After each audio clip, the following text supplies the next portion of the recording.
Welcome to Be Well. Good Thank, afternoon. Good afternoon, Francine. Thank you for being with us today.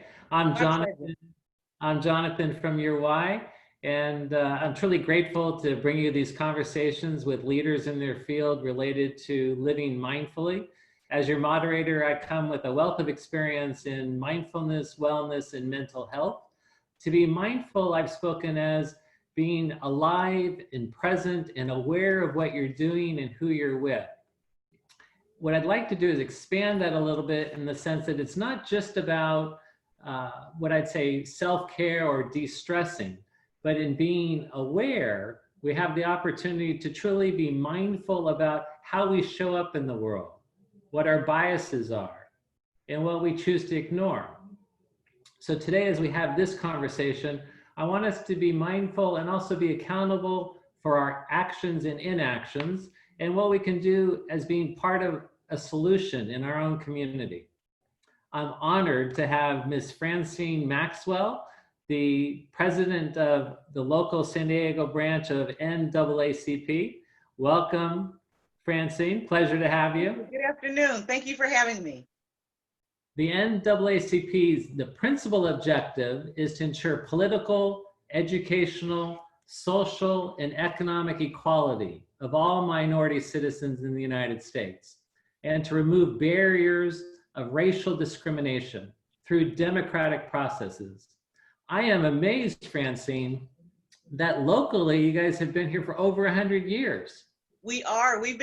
Today we're celebrating 101 years in San Diego. Today. Today. Fantastic. What I really enjoyed, Francine, as we were talking and getting ready for today's conversation, you shared how together at this point in time, we have the opportunity to move forward to create change. And you used an analogy that I really was fond of.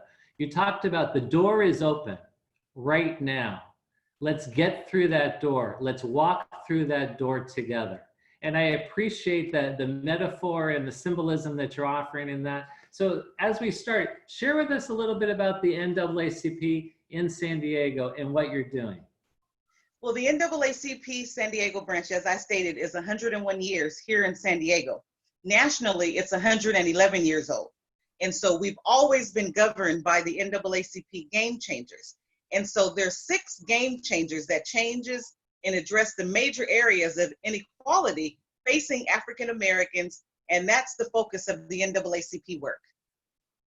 That's fantastic. It was interesting in preparing for our time together. I was looking back, 101 years ago here, and looking at some of the history in San Diego and becoming much more literate and aware of how discrimination has permeated throughout our history.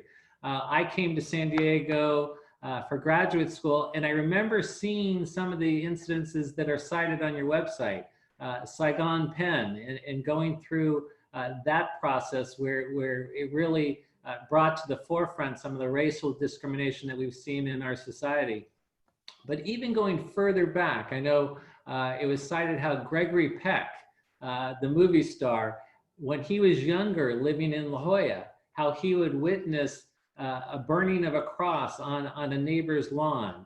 And even here in Point Loma, Ocean Beach, some of the incidences back in time where African-American Black residents were being forced out of the area.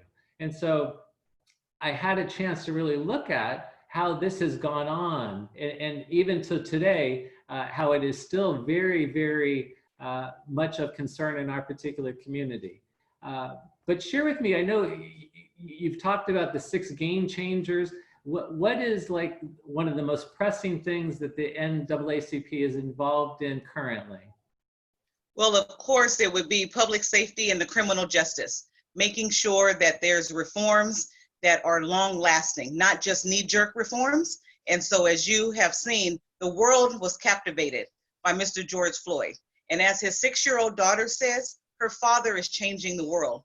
Never in the history have we had people in London protesting, all ages, all races together. What's occurring right now was just what occurred back 50 years ago with civil rights. But this time, right now, we will never have this time again for another 20 to 25 years. Right now, even with the COVID-19 and with the stay-at-home order. People are going against that because they felt it. They felt the 8 minutes and 46 seconds that Mr. Floyd had the life taken from him by a law enforcement officer with his hands in his pocket. No one could not, they were still for 8 minutes and 46 seconds. When he yelled, "Mother, Mama," it was all races across the world that heard him call for his mother. So this time is different than it was 50 years ago because we have an opportunity, and I don't think that we're going to miss this opportunity to build a bridge.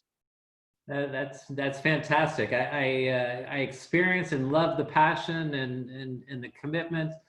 What are we doing locally through the branch here? I know you speak legislatively and looking at reforms. What are we looking at here in San Diego? I know there's been some reforms that are being furthered in terms of police governance. And so share a little bit about what you're doing here. Well, the accountability is a really big factor. And so we have been a supporter from the beginning. When Women Occupy introduced the CRB amendment, the Citizens Review Board, with them to be fully independent. And so we have seen moving forward that on July 23rd, the City Council will vote to put that on the ballot so that the citizens of San Diego will have an opportunity to say if they want to have true independence. So a commission that can have subpoena power, their own investigators and their own attorneys will add credence to building the bridge of trust, because that's what it's about. We are at a crossroad where we have to build trust between the citizens and the people that were hired to protect and serve. And that's what they were hired to do, which is protect and serve. We're working, the NAACP San Diego, to try to work to move some things away from the police department that doesn't fall under them. Homelessness, mental health, that doesn't fall under a police. And so we're working with our legislators to have those types of conversation. Our whole legislative caucus, our senators, our assembly members, everyone is on the top of their agenda, and we stand shoulder to shoulder. Here locally, we're meeting with our elected officials. We're meeting with Sheriff Gore and his team, and we're asking Sheriff Gore to do something that he's never done. He's never had an advisory board. There's 9 contracts throughout the county for the Sheriff's Department, and that's a built-in committee where people can bring issues directly to the top, Sheriff Gore, and then he can add some other people. So we're trying to create a system where the people that are doing the peaceful protests, and they have all that energy, that they're gonna come and get civically engaged, and they need to be at the table so that you can hear their suggestions and the things that they want so that we can make sure that they have it. That's fantastic. How do we have a greater representation in politics? This is an election year. How do we bring forward greater representation for the agenda that you're speaking to? Well, what we're trying to do now is create a Civic 101. Remember in high school, we all used to take home ec and we used to have some civic, but all of that went away in the school system. So we're working with our partners and we're gonna be creating a Civics 101. We reached out to La Mesa's mayor, given the challenges that they're having. And so the mayor and the city councilwoman, they sent us some things that they would like. So we have a lot of members that live in La Mesa. So we're helping build the gap and build the bridge so that people can get civically engaged. There's a lot of open positions on the boards and commissions, but people need to be trained. They have to be taught how to serve on a board and commission, that you have to serve so that you can learn, you can get in, and you can begin to change policy. We have a lot of young people. This is going to be their first election. And so our political action team, they're working to help them get familiar with the bills, to get familiar with who they may or may not vote for president, but it's taking the excitement and the engagement that is occurring with the different peaceful protests on any given subject to make sure that we take that energy and do something positive with it so that people can get civically engaged. That's wonderful to hear. How does someone like viewing our conversation today, how would they find out about that civic engagement and the education process that you're speaking to? They would just go to our website, SanDiegoNAACP.org. They would join, become a life member. There's nothing wrong with becoming a life member. And then you would be getting our newsletter. And our newsletter has a lot of information in it. Our website is very informational when it comes to what our committees are doing. We have over 23 committees, and they're all not seated right now, because this is 100% volunteer organization. And so we've had an influx of new members. We're going to get them acclimated. We have an election coming up ourselves at the NAACP San Diego branch. So we're looking to bring in a new regime. And with that comes new, fresh energy. And so everything is on the table. So when you speak of a new election, are those volunteer positions, board positions? I just want to kind of understand. Everything is open, a whole new slate.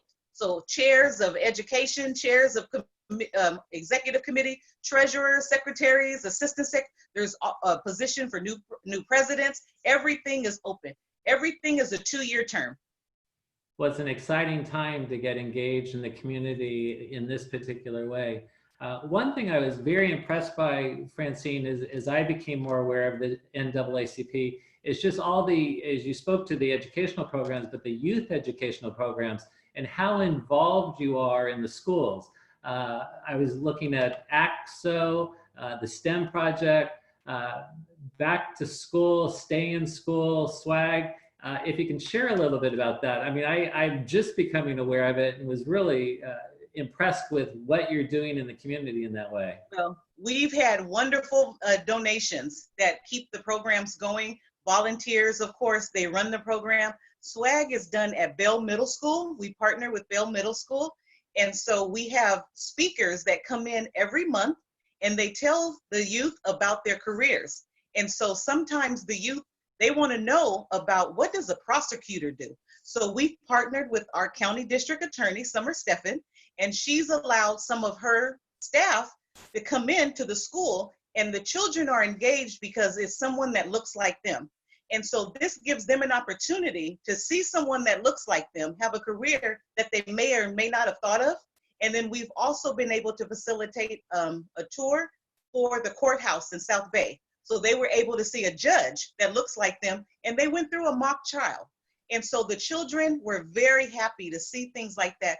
We brought in people from San Diego State to teach, to give them an opportunity to see what a college professor does.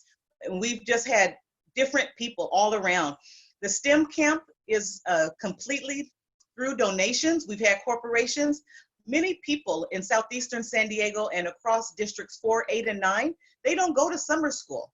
And so it's opportunities of people making donations to the youth programs at San Diego, with San Diego NAACP branch, that they can go to a free STEM camp. And so we have a wonderful vendor. He creates an opportunity for Entrepreneur Camp Week. The STEM, of course, is the basis, but he also created Shark. And so he has the Shark Tank game so that they can have inventions and their minds. They build robotics. It's just a wonderful summer camp that children normally would not have the opportunity.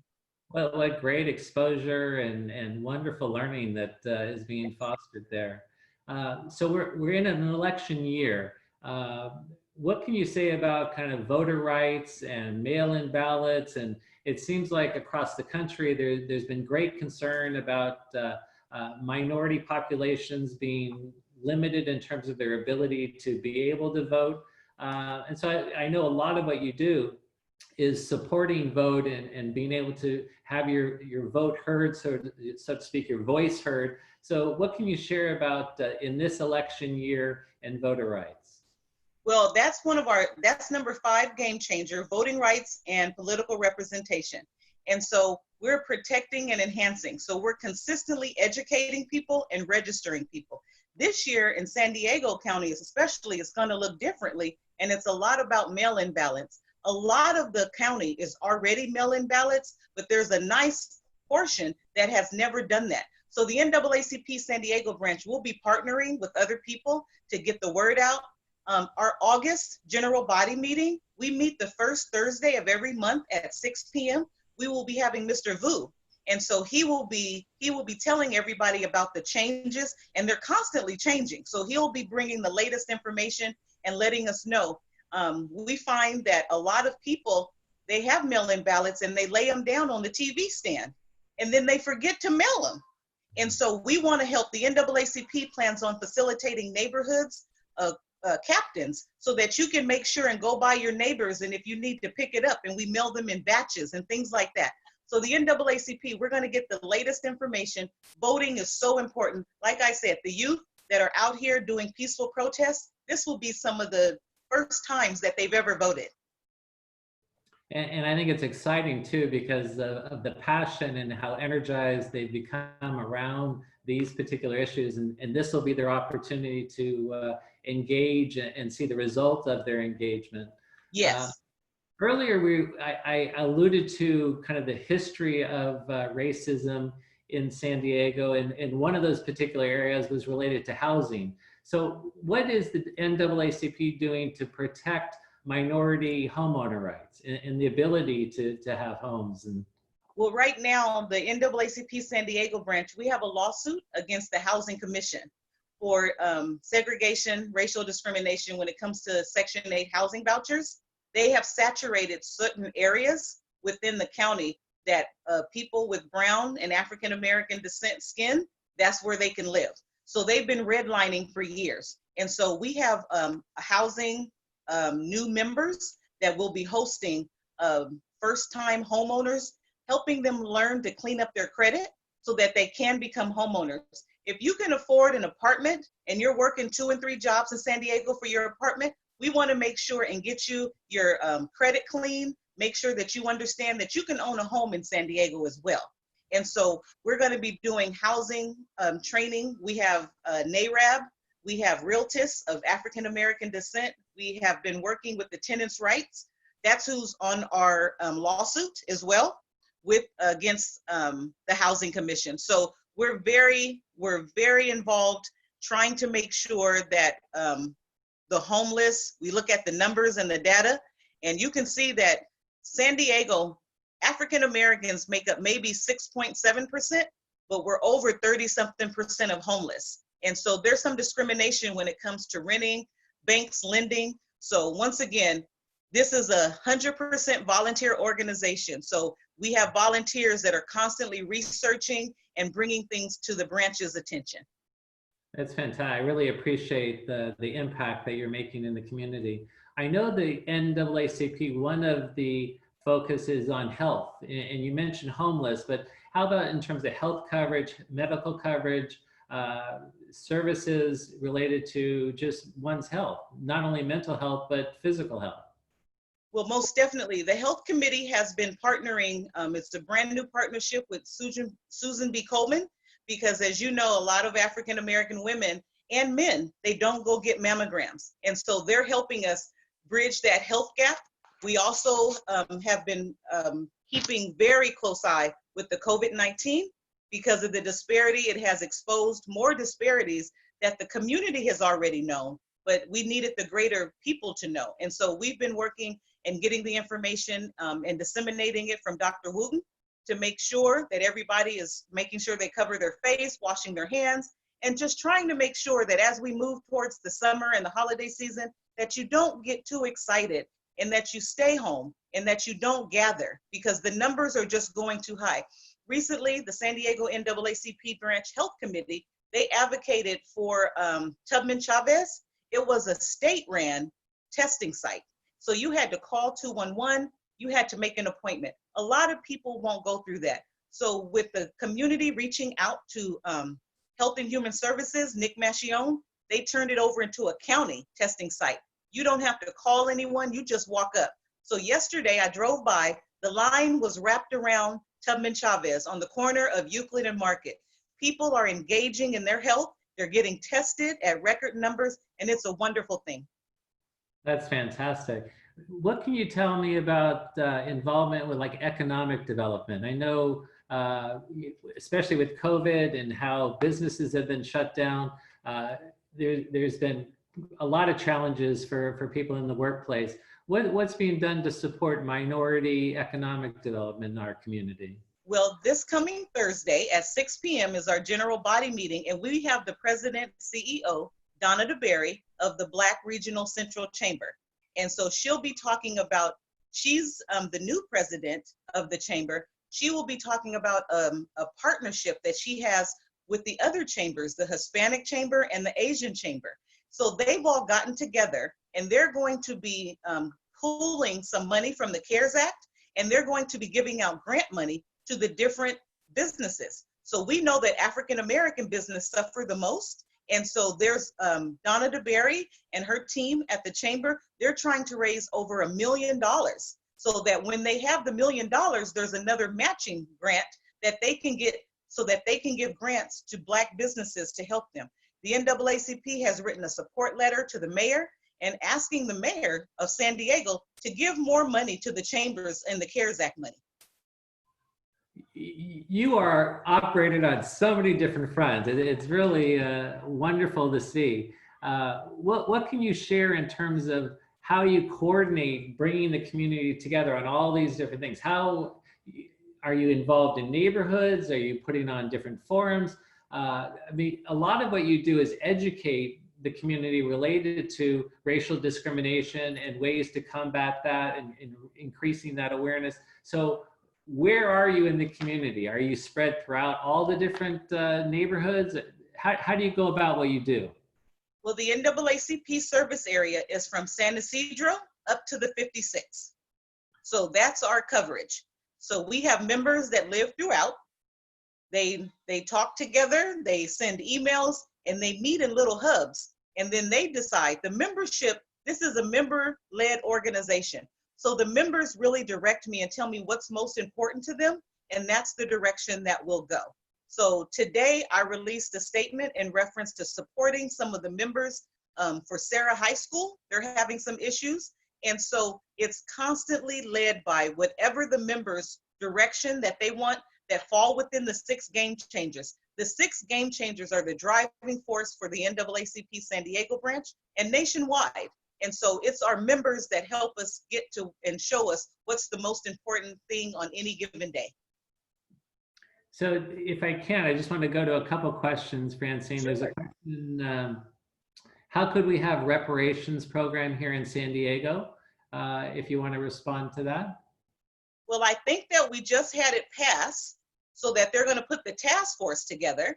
And so they put the task force together, our assembly members, our senators, I think that we're going to get some direction. But we could also, I feel, we could go to our city council they just approved the race and equity office. We can go to our county board of supervisors, and we can also ask them about their race and equity offices that they're going to open. And that would definitely be something to research and think about working on. Excellent. The second question, you talked about the 56 being kind of the end of your coverage, so to speak. There's a question about up in North County and Encinitas, how they can get involved in electing those that create the laws and bills that you're forwarding and with the NAACP. So they're just as lucky. They have a North County NAACP. They can they can Google North County NAACP. The president there is a wonderful woman. Her name is Satia Austin, and she would love to work with you and have you join her branch. Fantastic. Mail-in ballots. You have to know all these different things. So I'm using you as that expert and that resource that I can draw on. Questions about how to request mail-in ballots so that everyone's voice can be heard. Do you have to request it, or how does a registered voter go about getting mail-in ballots? I would definitely go online and register to be a mail-in ballot, because we're not being able to meet right now in person because of the COVID-19, or else you would have been able to walk up to a table. And so what we're doing is we're monitoring every day. Dr. Wooten is giving new instructions. And so when we're able to meet again and have a table set up to do registration for voting, we most definitely will. But we're waiting until August so that Mr. Vu, when he comes to the general body meeting and he tells us things that are going to be occurring, then we can set up. I've already had 10 people want to sign up to do phone banking, so they may be able to help you. For those people that may be Wi-Fi challenged in their homes, they may be able to help you register to vote over the phone. So we're just going to get all the rules and everything, and we'll be ready to go on the first Thursday of August when the registrar man comes. Wonderful. So I want to come back to the image that you started with, and because I think it's a powerful image of walking through the door together to create this change. And so if a viewer is, observing, listening to our conversation, how do they join us in walking through that door together to bring about change right now? Well, I feel that we're at a very transformational time right now. And so the things that people are going to learn from their neighbors and their friends, they have to then go tell it to someone that they don't know. And so I have been blessed to work alongside a woman. She lives in La Jolla. She's a Caucasian woman. She has one grandson that's African American and one grandson that's Caucasian. She knows that when her grandchildren are pulled over, each of them will have a different experience. And so she knows, and she had to come and ask questions, and then she would take it back to her neighbors. And so that's what change looks like. It's someone coming into a house that they've never been to, learning different things, and then taking it back to your house and your neighborhood. What do they say? Reach one, teach one. That's the time that we're in right now. And that's important for all of us to be able to take on really that obligation to learn and share the conversation and extend that dialogue. Yes. Francine, anything else you'd like to just share in closing? I know our time has gone very quickly, but I also want to give you an opportunity if there's anything else that you want to share with us at this time. I just want to tell you that I look forward to working alongside. I've always been partners with the YMCA. My love for the Jackie Robinson, because that's the closest one that I live next to, has just been beyond.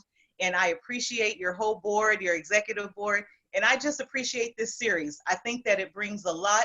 It's going to be valuable for people to always be able to go back and reference things, because we're living in some different times and we don't know when we'll be able to meet again.